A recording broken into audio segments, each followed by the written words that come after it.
Hi guys, welcome to the channel Achieving Online Freedom. In this video today, I'm going to show you how to use the collab feature on Instagram. It is quite simple, so let's go ahead and get started. So in order to use this feature, the first thing you want to do is head over to the Instagram app. Once you're there, you want to click on the plus icon at the top of the screen and just choose a photo. I'll go ahead and use this one for example. And click next. Once again, you want to come to this page. At this page, you can still write a caption, tag people, do whatever you would like. But in order to use the collab feature, you want to select tag people. You'll then see an option to invite a collaborator. You want to go ahead and select that.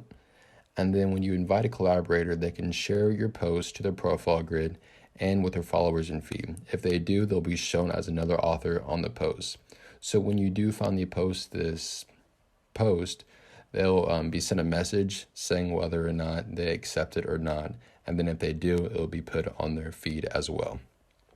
So that's how you would use the collaborator feature on Instagram. So I hope this video does help you.